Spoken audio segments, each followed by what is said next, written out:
चाहे भजन मार्ग हो चाहे संसार का मार्ग हो। अभ्यास योग युक्तेन चेतसा नान्यगामिना। हारना किसी को पसंद नहीं, किसको अच्छा लगता है हारना? तो फिर अभ्यास में प्रमाद क्यों किया? तुम्हारे शरीर में अगर ब्रह्मचर्य है, तुम्हारे शरीर में अगर व्यायाम की स्फूर्ति है और अभ्यास है, तो किसी भी मार्ग में जाओ, विजयी ही विजयी रहोगे। ब्रह्मचर्य क्षीण करोगे उतने आप कमजोर और रोगी होते चले जाओगे, उतने आप नष्ट होते चले जाओ। तुम्हारी स्मृति नष्ट हो जाएगी, तुम्हारा बल नष्ट हो जाएगा, तुम्हारा उत्साह नष्ट हो जाएगा, तुम्हारे अंदर की जितनी सकारात्मक भावना है वो सब नकारात्मक में बदल जाएंगी अगर ब्रह्मचर्य नष्ट हो गया। अब हम कैसे बताएं, पता नहीं कैसे बुद्धियां मतलब भ्रष्ट होती चली जा रही हैं। निर्बल जीवों को मार के खाने से कोई तो क्या प्राप्त कर लोगे? क्या प्राप्त कर लोगे?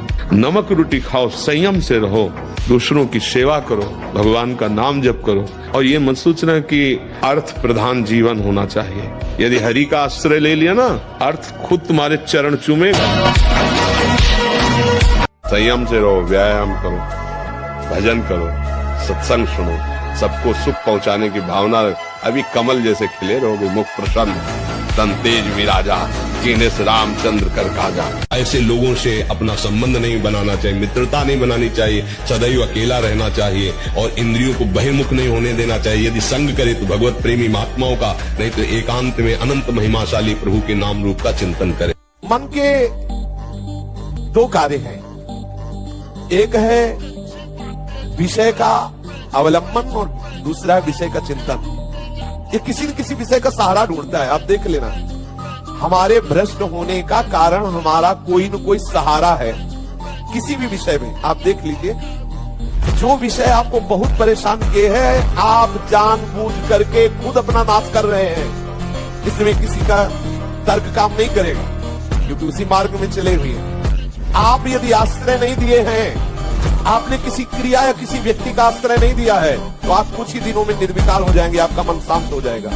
ब्रह्मचर्य नहीं तो चाहे 1000 बार संकल्प करो, तुम्हारे काम में नहीं आएगा। स्मरण शक्ति, धारणा शक्ति, संकल्प शक्ति, इच्छा शक्ति जिसे, और उत्साह शक्ति और शरीर शक्ति, ये शक्तियां उसके अंदर प्रकाशित होती है जो ब्रह्मचर्य का पोषण करता है। यहां आप कौन सा स्वेटर पहनते हैं?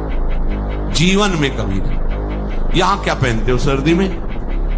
क्या बिगड़ जाता है? क्योंकि अभ्यास है, गर्भ के बाद निकलने के बाद यहां कुछ ढका ही नहीं, यहां कुछ नहीं ढका, तो पूरे जीवन ढकने की जरूरत नहीं है। और अगर पूरे अंगों में न ढका होता तो पूरे जीवन ढकने की जरूरत नहीं, क्योंकि अभ्यास। तो हमने अभ्यास किया कपड़े लत्ते का, तो अभ्यास हमने अभ्यास किया, एसी रूम का अभ्यास किया, गीजर से नहाने का, वो अभ्यास कुछ फर्क नहीं पड़ा इस जड़ शरीर में। इसको जैसे रखो। तो सहने का अभ्यास, यदि माया से मुक्त होना है तो सहने का अभ्यास रखो। ये जरा में बहुत गर्मी, ये नहीं उपासन, गर्मी है ठीक है, शरीर का धर्म है, तो इंद्री में ताप लग रहा है ठीक। बाल पकना, जैसे राजा के नष्ट होने पर संपूर्ण सेना बंदी बना ली जाती है, ऐसे ही शरीर का राजा है ब्रह्मचर्य।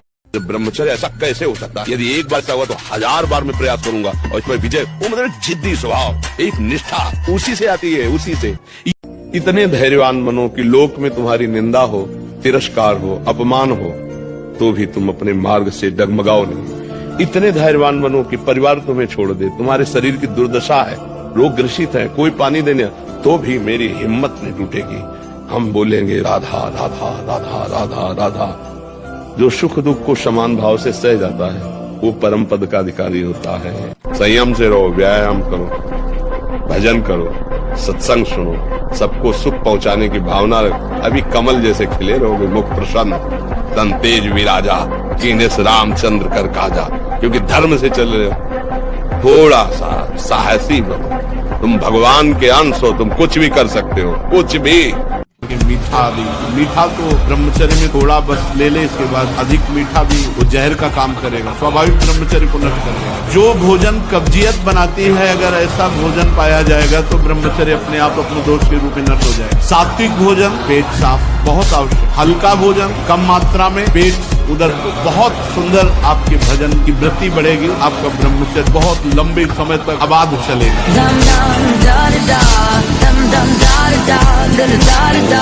एक बार छोटा बच्चा शेर का भेड़ों के बीच में चला गया। अब वो भेड़ों को ही अपना परिवार मानने लगा, तो जैसे डंडा मारता भेड़ के वैसे शेर के भी मारता। एक दिन एक शेर भेड़ों के खाने के लिए कूदा तो देखा उसमें शेर का बच्चा। तो शेर ने कहा, हे तू यहाँ कैसे? बोले यही तो हमारा परिवार है। बोले नहीं।